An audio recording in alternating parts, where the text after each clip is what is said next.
Hello friends, I am doctor Shashank Mittal. Now मैं आपको दो तीन चीज बताना चाहता हूं कि आप नेल देखकर ही कैसे पता लगाएंगे femoral nail, normal femoral nail और प्रॉक्सिमल फीमोरल नेल या रिकॉन नेल देखकर कि इसका एंट्री पॉइंट क्या है, पायरिफॉर्मिस फोसा या ट्रोकेंट्रिक टिप। नेक्स्ट, नाउ आप ये देखिए कि जो नॉर्मल फीमोरल एक्सिस है उस वो सेंटर से, ये सेंटर लाइन है, और जो फीमोरल जो ट्रोकेंट्रिक ट्रिप है फर्स्ट फिगर में, ब्लू फिगर में, ये axis 5 degree to 6 degree lateral होती है। Now, इधर एक नेल है, इस नेल में ये नेल लॉन्ग रिकॉन नेल्स हैं एंड ये शॉर्ट पीएफएन नेल है। दोनों हेलिकल ब्लेड वाली डिजाइन की नेल्स हैं।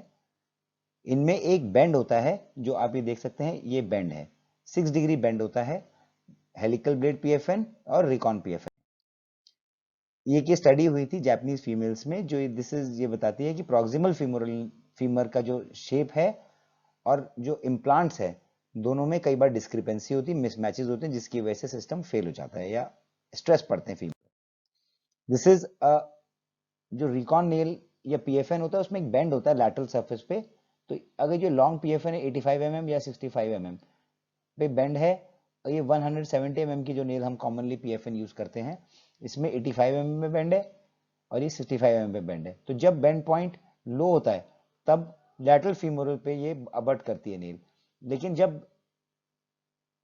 बेंड पॉइंट प्रॉक्सिमल होता है तो कोई बेंड नहीं करती। So when we see the implant we should see कि the bend point should be at a high point. Normal, all we know that femur has got an anterior curvature, or normal interlocking nails, all of us have seen there is an anterior curvature. But जो recon nails होती हैं या long पीएफएन होती हैं उनमें एक lateral curvature भी होता है। So this is a normal interlocking nail and therefore the entry point is at piriform fossa. But जो शॉर्ट पीएफएन, जो लॉन्ग पीएफएन हैं या लॉन्ग रिकॉन नेल हैं, उनमें there is a bend like this, so therefore the entry point is at greater trochanter. So this bend of the nail in the coronal plane, which is responsible for the trochanteric entry point, and this is a straight nail, that is why the entry point is at pyriformis fossa. Initially जब ये PFNs नहीं आई थी तब supracondylar nail, supracondylar femoral nail को भी लोग PFN की तरह यूज कर रहे थे। इन that case the entry point was at पेरिफॉर्मिस fossa because वो नेल्स स्ट्रेट होती है। Now this is the example of trochanteric entry. We all know pyriformis entry कहाँ करनी है, everybody of us knows, but trochanteric entry nail में कहाँ आपको cannulated all अपना रखना है। This is the picture. Now जब भी एक शॉर्ट पीएफएन होती है तो उसमें राइट और लेफ्ट नेल नहीं होती है इन्वेंट्री में। क्यों? जबकि कोरोनल प्लेन में बेंड होता है, बिकॉज, और वो ट्रोकेंट्रिक एंट्री नेल होती है because they almost end before the femoral anterior curvature. On long PFN में इसी वजह से, बिकॉज दोनों कर्वेचर्स होते हैं, एक एंटीरियर कर्वेचर होता है और एक लेटरल बेंड होता है, इसलिए उसमें हमेशा राइट और लेफ्ट इन्वेंट्री होती है।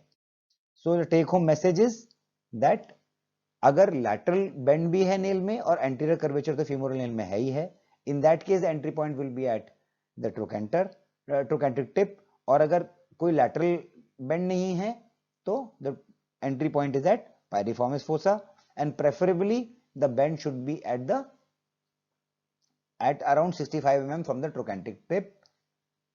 Third is, see, this is an example where this is a long PFN with helical blade, this is a short PFN. और इसमें देखिए, इसमें राइट लेफ्ट का है और इसमें कोई राइट लेफ्ट नहीं है। Why? You understood? Because short PFN anterior curvature को नेगोशिएट ही कर जाती है, वहां तक पहुंचती ही नहीं है। Thank you.